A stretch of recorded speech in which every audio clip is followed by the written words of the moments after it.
क्या भारत आज़ादी के बाद भी गुलाम बन गया था? क्या भारत की अर्थव्यवस्था अब भी गरीबी से जूझ रही है?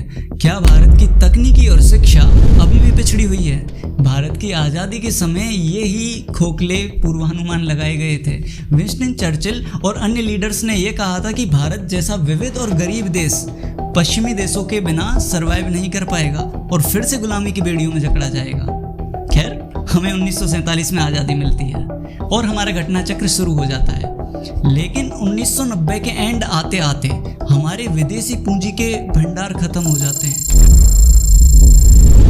1991 में डॉक्टर मनमोहन सिंह जी वित्त मंत्री बनते हैं। पूरा विश्व जानता है कि अर्थशास्त्र के ज्ञान के बल पर न केवल इस स्थिति से हमें उन्होंने निकाला था और तो और औद्योगिक नीतियों के नवीनीकरण ने नए भारत की नींव भरने का कार्य किया था। अब भारत भ्रूण से शैशवावस्था में आ चुका था। अगली सरकार प्रधानमंत्री अटल बिहारी वाजपेयी जी की बनती है। उनके नेतृत्व में द्वितीय परमाणु परीक्षण ऑपरेशन शक्ति संपन्न होता है।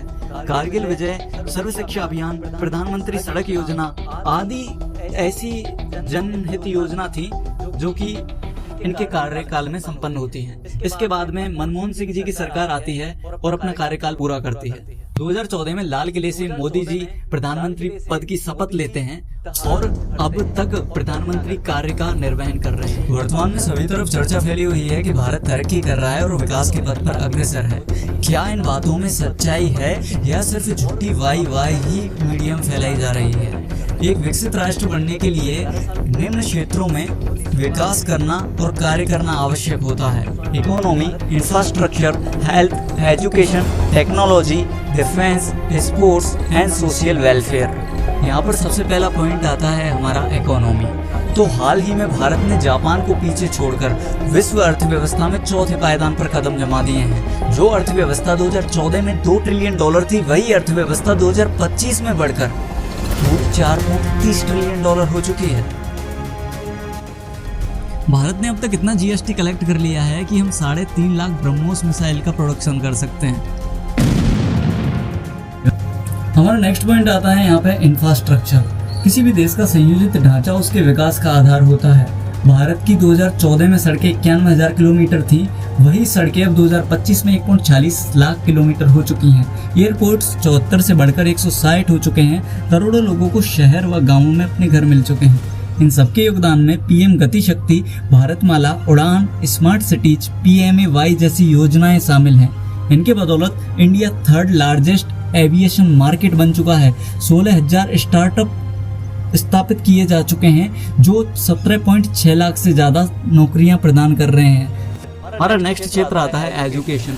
भारत की स्किल ट्रेनिंग 2014 के कंपैरिजन में 300% बढ़ चुकी है। QS world future skill index में भारत ने दूसरे पायदान पर कदम जमा दिए हैं। सरकार द्वारा विभिन्न योजनाएं क्रियान्वित की गई हैं। बच्चों को स्कूलों में कोडिंग सिखाई जा रही है। AI, रोबोटिक्स, करिकुलम जैसी तकनीकों से शिक्षा का विकास किया जा रहा है। सरकार द्वारा विभिन्न योजनाओं में प्रधानमंत्री कौशल विकास योजना, NEP 2020, स्किल इंडिया, दीक्षा, स्वयं, PM ई-विद्या, बेटी बचाओ बेटी पढ़ाओ जैसी विभिन्न योजनाएं शिक्षा के क्षेत्र में कार्यरत हैं। हमारा नेक्स्ट पॉइंट आता है सोशल वेलफेयर।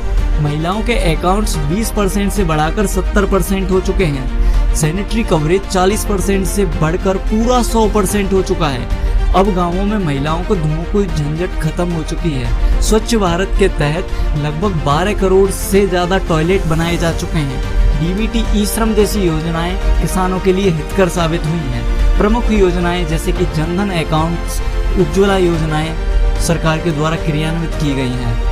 11 करोड़ से ज्यादा किसानों को PM किसान सम्मान निधि योजना का लाभ मिल चुका है।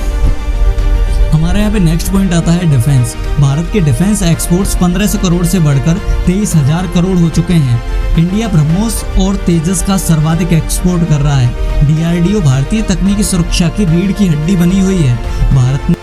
भारतीय सेना ने ऑपरेशन सिंदूर भारतीय सुरक्षा की सुदृढ़ता और मोदी सरकार की त्वरित जवाबदेही का उत्कृष्ट उदाहरण को दर्शाती है।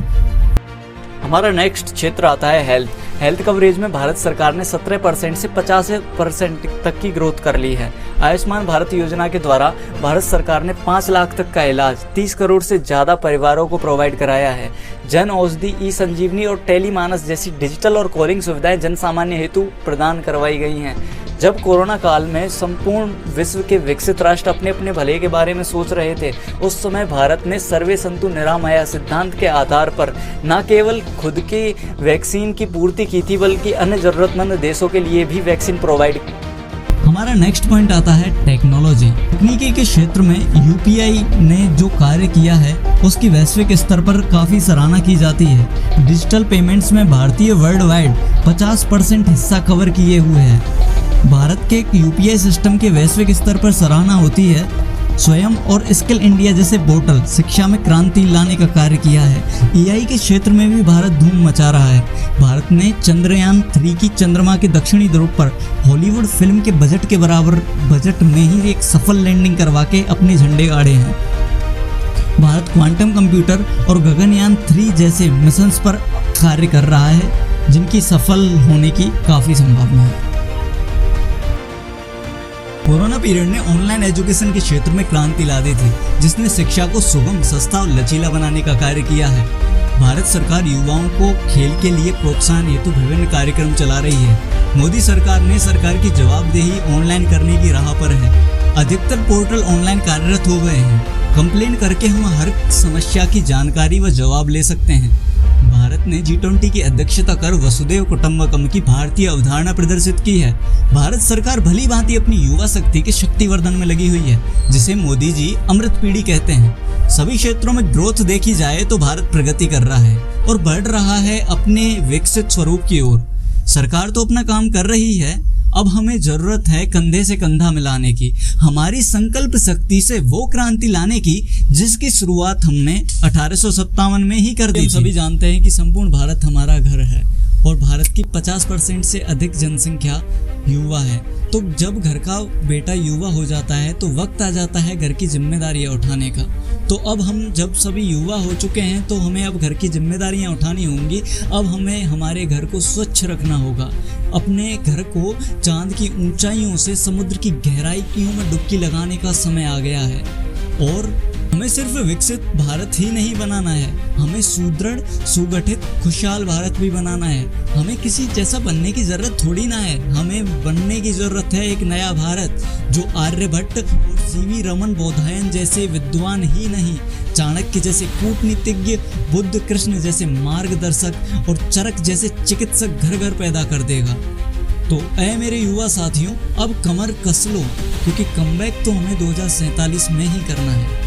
अब हमें जाति और धर्म से उठना होगा। मेरी कुछ पंक्तियाँ मैं आपके समक्ष प्रस्तुत करना चाहूँगा कि ऐ मेरे तिलिस्मी सितारों, क्या हिंदू क्या मुस्लिम यारो, खींचातानी बहुत हो गई, चलो उठो उपदेश संभालो। तुमने तोड़ा तुमने बनाया, मैंने तोड़ा मैंने बनाया, इस तोड़ ताड़ को छोड़ो यारो, कुछ मिलके काम करो ना यारो। एक बेटा राजा नहीं, अब हम सबकी देश को जरूरत है। हिंदू मुस्लिम सिख ईसाई हम सब भाई भाई यारो। ऐ मेरे तिलिस्मी सितारों, क्या हिंदू क्या मुस्लिम यारो, खींचातानी बहुत हो गई, अब तो अपना देश संभालो।